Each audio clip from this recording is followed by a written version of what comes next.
I'm Owen Bigland. This is the Inside Edge video blog. Okay, I've been meaning to talk about this one for a while. On August 1st, the federal government announced that they're bringing back 30-year amortization mortgages here.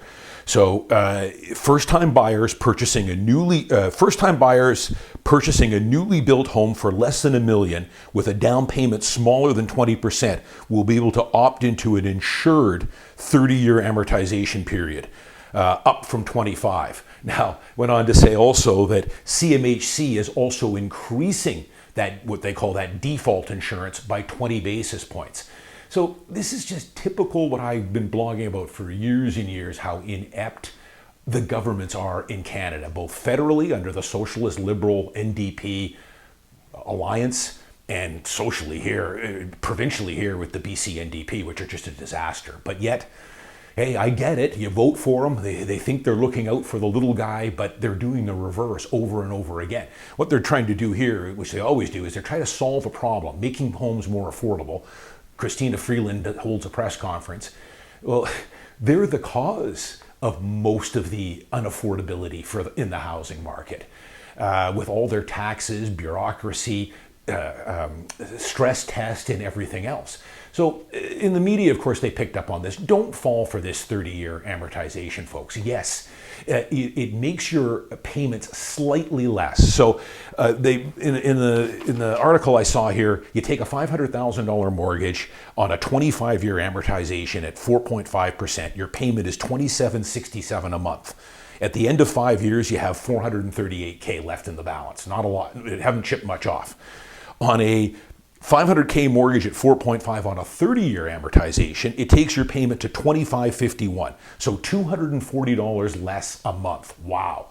But at the end of 5 years, you've got $455,000 balance, so about $18,000 more. So I don't need to tell you guys this. It's all just sleight of hand. It's like people that go and buy a GMC pickup truck, and which is a $100,000 truck, but lease it for 11 years or something to get their payments down to under $500. You're paying for it through the nose with the financing, and that's what you're doing with this. The other thing, of course, these are insured mortgages, so through CMHC, what they call default insurance. Listen, default insurance, you see, it's padded into your mortgage. It's on a sliding scale. It's not cheap, guys, just to let you know. They pad it into your mortgage so it's hidden, but you are paying a huge premium for that default insurance for putting down less than 20%. I have never bought a home in my life putting down less than 20. One of the main reasons is I don't want to pay for the default insurance. Now, to give you a second kick in the head, they're raising that default insurance on these 30 years by another 20 basis points to make it even more expensive for you. Final thing here, it's on new built homes. So this is the problem here is, this is a reaction to a problem the Liberals and the NDP have caused.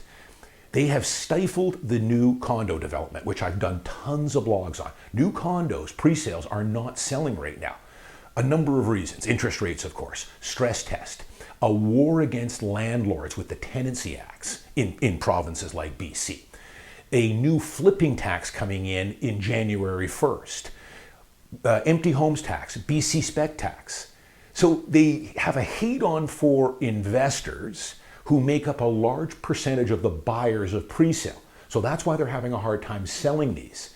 So here they are, we'll give you this 30-year amortization, but it's got to be on new construction, which I've told you guys, new home, buying pre-sale, new construction can make sense in certain circumstances. I'm not throwing all pre-sale under the bus. I do occasionally sell the odd one, but it's a special unit, something that can't be duplicated in the tangible market. And it's a special circumstance.